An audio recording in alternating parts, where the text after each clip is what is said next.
Confident group chairman Roy ಆತ್ಮಹತ್ಯೆ ಕೇಸ್ಗೆ ಸಂಬಂಧಪಟ್ಟಂತೆ ಪೊಲೀಸರಿಗೆ ಕಾನ್ಫಿಡೆಂಟ್ ಗ್ರೂಪ್ ಎಂಡಿ ದೂರು ಕೊಟ್ಟಿದ್ದಾರೆ.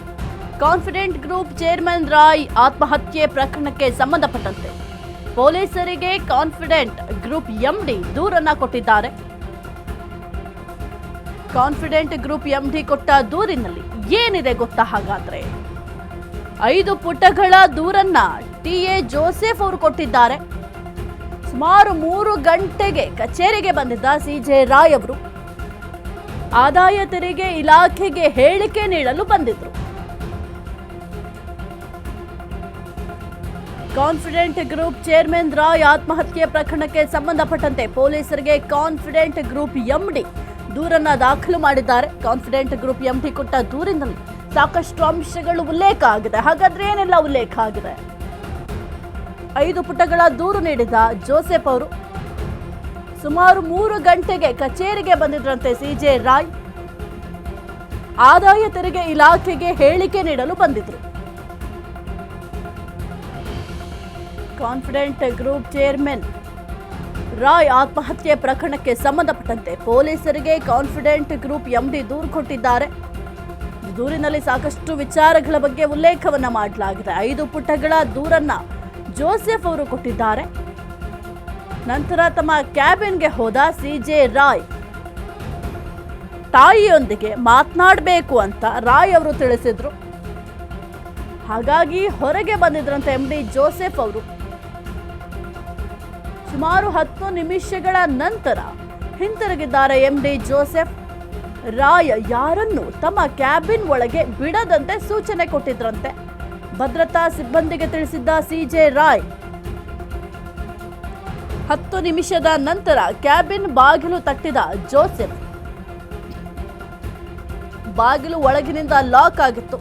ಬಾಗಿಲನ್ನ ಮುರಿದು ಒಳಗೆ ಪ್ರವೇಶ ಮಾಡಲಾಯಿತು. ಒಳ ಹೋದಾಗ ಕುರ್ಚಿಯ ಮೇಲೆ ರಾಯ್ ಅವರು ಕುಳಿತಿದ್ರು. ಶರ್ಟ್ ಮೇಲೆ ರಕ್ತದ ಕಲೆ, ತಣ್ಣಗಾಗಿದ್ದ ರಾಯ್ ದೇಹ. ತಕ್ಷಣ ಆಂಬ್ಯುಲೆನ್ಸ್ ಅನ್ನ ಜೋಸೆಫ್ ಅವರು ಕರೆಸಿದ್ರು. ಆಂಬ್ಯುಲೆನ್ಸ್ ಜೊತೆಗೆ ಬಂದ ವೈದ್ಯಕೀಯ ಸಿಬ್ಬಂದಿ ನಾಡಿ ಮಿಡಿತ ಪರೀಕ್ಷಿಸಿದ ಡಾಕ್ಟರ್ ನಾಡಿ ಮಿಡಿತ ಇರಲಿಲ್ಲ. ತಕ್ಷಣ ಎಚ್ಎಸ್ಆರ್ ಲೇಔಟ್ನ ನಾರಾಯಣ ಆಸ್ಪತ್ರೆಗೆ ದಾಖಲು ಮಾಡಲಾಗಿದೆ. ಈ ಘಟನೆ ಬಗ್ಗೆ ದೂರು ನೀಡಿದ ಟಿಎ ಜೋಸೆಫ್ ಈ ಬಗ್ಗೆ ಸಮಗ್ರ ತನಿಖೆಯಾಗಬೇಕು ಅಂತ ದೂರನ್ನ ದಾಖಲು ಮಾಡಿದ್ದಾರೆ. ದೂರು ಪಡೆದು ಪ್ರಕರಣವನ್ನ ಪೊಲೀಸರು ದಾಖಲು ಮಾಡಿಕೊಂಡಿದ್ದಾರೆ.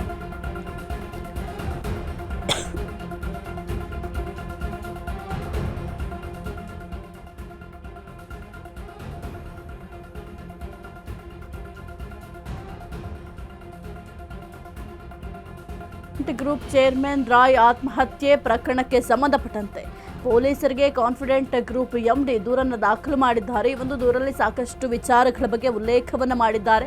ಇನ್ನು ರಾಯ್ ಅವರು ಕ್ಯಾಬಿನ್ ಒಳಗಡೆ ಹೋಗಿದ್ರು. ಯಾರಿಗೂ ಕೂಡ ಕ್ಯಾಬಿನ್ ಒಳಗಡೆ ಪ್ರವೇಶಕ್ಕೆ ಅನುಮತಿ ಕೊಡಬೇಡ ಅಂತ ಅಲ್ಲಿ ಸೆಕ್ಯೂರಿಟಿಗೆ ತಿಳಿಸಿದ್ರಂತೆ. ಹಾಗಾಗಿ ಯಾರಿಗೂ ಕೂಡ ಅನುಮತಿಯನ್ನ ಕೊಟ್ಟಿರ್ಲಿಲ್ವಂತೆ. 10 ನಿಮಿಷದ ನಂತರ ಕ್ಯಾಬಿನ್ ಬಾಗಿಲನ್ನ ತಟ್ಟಿದಂತಹ ಸಂದರ್ಭದಲ್ಲಿ ಕ್ಯಾಬಿನ್ ಒಳಗಡೆಯಿಂದ ಲಾಕ್ ಆಗಿತ್ತಂತೆ. ಆ ಒಂದು ಲಾಕ್ ಆಗಿದ್ದರಿಂದ ಬಾಗಿಲು ಮುರಿಯುವಂತಹ ಪರಿಸ್ಥಿತಿ ಬಂತು. ಬಾಗಿಲು ಮುರಿದು ಒಳಗಡೆ ಹೋದಾಗ ಶರ್ಟ್ ಮೇಲೆ ರಕ್ತದ ಕಲೆ ಇತ್ತು. ಜೊತೆಗೆ ರಾಯ್ ದೇಹ ಕೂಡ ಬಹಳ ತಣ್ಣಗಾಗಿತ್ತು.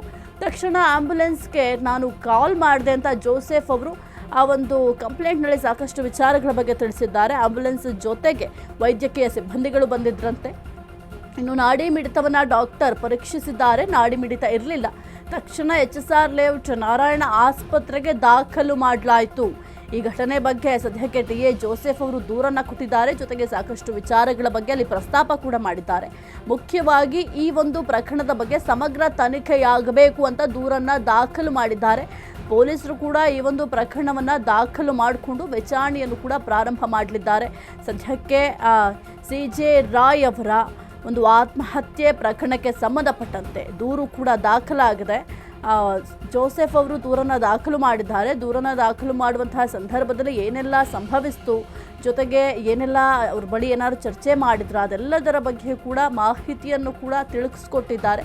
ಒಟ್ಟಿನಲ್ಲಿ ಈ ಒಂದು ವಿಚಾರಕ್ಕೆ ಸಂಬಂಧಪಟ್ಟಂತೆ ಪೊಲೀಸರು ಯಾವ ರೀತಿ ತನಿಖೆಯನ್ನು ಮಾಡ್ತಾರೆ, ಯಾವ ಆಯಾಮದಲ್ಲಿ ತನಿಖೆಯನ್ನು ಮಾಡ್ತಾರೆ ಎಂದು ಕೂಡ ಬಹಳ ಮುಖ್ಯ ಆಗುತ್ತೆ. ನೋಡಬೇಕಾಗತ್ತೆ ಮುಂದಿನ ದಿನಗಳಲ್ಲಿ ಈ ಒಂದು ವಿಚಾರಕ್ಕೆ ಸಂಬಂಧಪಟ್ಟಂತೆ ಯಾವ ಆಯಾಮ ಪಡ್ಕೊಳ್ಳುತ್ತೆ ಈ ಒಂದು ವಿಚಾರ ಅಂತ. ಸದ್ಯಕ್ಕೆ ಆಲ್ರೆಡಿ ದೂರು ಕೂಡ ದಾಖಲಾಗಿದೆ. ಯಾಕೆಂತಂದರೆ ಸಾಕಷ್ಟು ಅನುಮಾನಗಳು ಕೂಡ ಈ ಒಂದು ಆತ್ಮಹತ್ಯೆಯ ಹಿಂದೆ ಇರೋದ್ರಿಂದ ಏನಾಗಿರಬಹುದು, ಕೇವಲ ಒಂದು IT ಅಧಿಕಾರಿಗಳ ವಿಚಾರಕ್ಕೆ ಸಂಬಂಧಪಟ್ಟಂತೆ ಈ ರೀತಿ ಮಾಡ್ಕೊಳ್ಳಿಕ್ಕೆ ಸಾಧ್ಯ ಆಗುತ್ತಾ ಎಂಬ ಪ್ರಶ್ನೆ ಕೂಡ ಮೂಡೋದ್ರಿಂದ ಸಾಕಷ್ಟು ಆಯಾಮಗಳಲ್ಲಿ ಪೊಲೀಸರು ತನಿಖೆಯನ್ನು ಮಾಡ್ತಾರೆ. ಒಟ್ಟಿನಲ್ಲಿ ಏನೆಲ್ಲ ಆಯಿತು ಅದೆಲ್ಲದರ ಬಗ್ಗೆಯೂ ಕೂಡ ಮಾಹಿತಿಯನ್ನು ಕೂಡ ತಿಳಿಸ್ಕೊಟ್ಟಿದ್ದಾರೆ ಜೋಸೆಫ್ ಅವರು. ಅಧಿಕಾರಿಗಳ ಮುಂದೆ ಕೆಲವೊಂದಿಷ್ಟು ಮಾಹಿತಿಯನ್ನು ತಿಳಿಸ್ಕೊಟ್ರು, ಕೆಲವೊಂದಿಷ್ಟು ಡಾಕ್ಯುಮೆಂಟ್ಸ್ಗಳನ್ನ ಸಬ್ಮಿಟ್ ಮಾಡಿದ್ರಂತೆ. ಅದಾದ ನಂತರ ನನ್ನ ತಾಯಿ ಜೊತೆ ನಾನು ಮಾತನಾಡಬೇಕು ಅಂತ ಹೇಳಿ ಕ್ಯಾಬಿನ್ ಒಳಗಡೆ ಹೋಗಿದ್ದಾರೆ. ಕುರಿತು ಹೆಚ್ಚಿನ ಮಾಹಿತಿ ನೀಡ್ತಾರೆ ನಮ್ಮ ಪ್ರತಿನಿಧಿ ಅರುಣ್. Very good morning. ಸದ್ಯಕ್ಕೆ ರಾಯ್ ಆತ್ಮಹತ್ಯೆ ಪ್ರಕರಣಕ್ಕೆ ಸಂಬಂಧಪಟ್ಟಂತೆ ಏನೆಲ್ಲ ಮಾಹಿತಿ ಸಿಗ್ತಾ ಇದೆ ಅರುಣ್?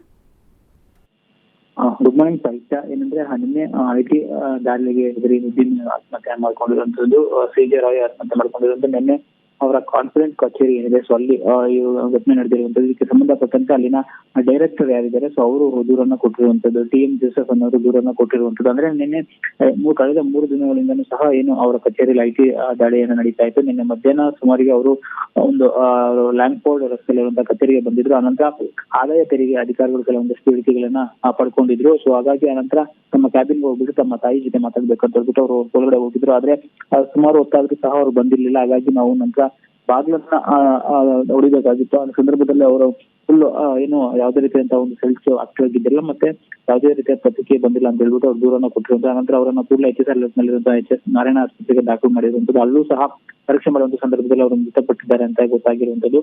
ಸೊ ಇನ್ನೆಲ್ಲ ಅವರನ್ನ ಕೆಲವೊಂದಷ್ಟು IT ದಾಳಿ ಸಂದರ್ಭದಲ್ಲಿ ಯಾವುದೋ ಒಂದು ರೀತಿಯಾಗಿ ಟೆನ್ಷನ್ ಮಾಡಿ ಈ ರೀತಿ ಸೂಸೈಡ್ ಮಾಡ್ಕೊಳ್ಳೋಕೆ ಕಾರಣ ಆಗಿದೆ. ಸೊ ಅದ್ರ ವಿರುದ್ಧ ತನಿಖೆ ಮಾಡ್ಬೇಕು ಅಂತ ಹೇಳ್ಬಿಟ್ಟು ಅಶೋಕ್ ನಗರ ಪೊಲೀಸ್ ಠಾಣೆಗೆ ದೂರನ್ನ ಕೊಟ್ಟಿರುವಂತದ್ದು. ಸದ್ಯ ದೂರನ್ನ ದಾಖಲಿಸಿಕೊಂಡು ಅಶೋಕ್ ನಗರ ಪೊಲೀಸ್ ತನಿಖೆಯನ್ನ ಮಾಡ್ತಾ ಇರುವಂತದ್ದು. ಮತ್ತೊಂದು ಕಡೆ ಇವತ್ತು 10 ಗಂಟೆ ನಂತರ ಒಂದು ಮರಣೋತ್ತರ ಪರೀಕ್ಷೆ ಸಹ ಒಂದು ಬೋರಿಂಗ್ ಆಸ್ಪತ್ರೆಯಲ್ಲಿ ನಡೆಯುವ ಸಾಧ್ಯತೆ ಇರುವಂತದ್ದು. ಯಾಕಂದ್ರೆ ಅವರ ಕುಟುಂಬಸ್ಥರು ಯಾರು ಸಹ ಇಲ್ಲಿ ಬೆಂಗಳೂರಿನಲ್ಲಿ ಇದ್ದಿಲ್ಲ, ವಿದೇಶದಲ್ಲಿದ್ದರು. ಅವರು ತಡರಾತ್ರಿ ಬೆಂಗಳೂರಿಗೆ ಬಂದಿರುವಂತದ್ದು. ಹಾಗಾಗಿ ಇವತ್ತು 10 ಗಂಟೆ ನಂತರ ಒಂದು ಮರಣೋತ್ತರ ಪರೀಕ್ಷೆ ಆದ ನಂತರ ಅವರ ಕುಟುಂಬಸ್ಥರಿಗೆ ಮೃತದೇಹವನ್ನು ಹಸ್ತಾಂತರ ಮಾಡ್ತಾರೆ. ಮತ್ತೆ ಪೊಲೀಸರು ಎಂದಿನಂತೆ ಸಹ ತನಿಖೆಯನ್ನ ಮುಂದುವರಿಸ್ತಾರೆ. ಯಾವ ಕಾರಣಕ್ಕೋಸ್ಕರ ಈ ರೀತಿ ಆತ್ಮಹತ್ಯೆ ರಾಯ್ ಅವರು ಮಾಡ್ಕೊಂಡಿದ್ದಾರೆ, ಏನಾದ್ರು IT ಅಧಿಕಾರಿಗಳು ತೀವ್ರವಾಗಿ ಏನಾದ್ರು ಅವ್ರಿಗೆ ಕಿರುಕುಳ ಕೊಟ್ಟಾದ್ರೆ, ಏನಾದ್ರು ಬೇರೆ ಬೇರೆ ರೀತಿಯಲ್ಲಿ ವ್ಯವಹಾರದ ಬಗ್ಗೆ ಏನಾದ್ರು ಕೇಳಿದ್ರೆ ಅನ್ನೋದ್ರ ಬಗ್ಗೆ ಅಶೋಕ್ ನಗರ ಪೊಲೀಸರು ತನಿಖೆಯನ್ನ ಮಾಡ್ತಾ ಇರುವಂತದ್ದು. ಮತ್ತೊಂದು ಕಡೆ ಇವರ ಏನು ಆತ್ಮಹತ್ಯೆ ಪ್ರಕರಣವನ್ನ CIDಗೆ ವಹಿಸಕ್ಕೆ ಸಹ ಇದೀಗ ಸರ್ಕಾರ ನಿರ್ಧಾರ ಮಾಡ್ತಾ ಇರುವಂತದ್ದು. ಯಾಕಂದ್ರೆ ಈ ರೀತಿ ಒಬ್ಬ ಯಶಸ್ವಿ ಉದ್ಯಮಿ ಒಬ್ರು ಸೂಸೈಡ್ ಮಾಡ್ಕೊಂಡಿರುವಂತದ್ದು ಸಾಕಷ್ಟು ಅನುಮಾನಗಳಿಗೆ ಇಡೀ ದೇಶಾದ್ಯಂತ ಮೂಡುತ್ತಾ ಇರುವಂತದ್ದು IT ಇಲಾಖೆ ವಿರುದ್ಧ. ಸೊ ಹಾಗಾಗಿ ಇದನ್ನ ಕೂಲಂಕುಷವಾಗಿ ತನಿಖೆ ಮಾಡ್ಬೇಕಂದ್ರೆ ಪೊಲೀಸರಿಂದ ಸಾಧ್ಯ ಇರಲ್ಲ. ಹಾಗಾಗಿ ಇದನ್ನ CIDಗೆ ವಹಿಸುವ ಸಾಧ್ಯತೆ ಇರುವಂತದ್ದು ಸಾಹಿತ್ಯ. ಓಕೆ, ಥ್ಯಾಂಕ್ ಯು ಅರುಣ್ ನಿಮ್ಮೆಲ್ಲ ಮಾಹಿತಿಗಾಗಿ.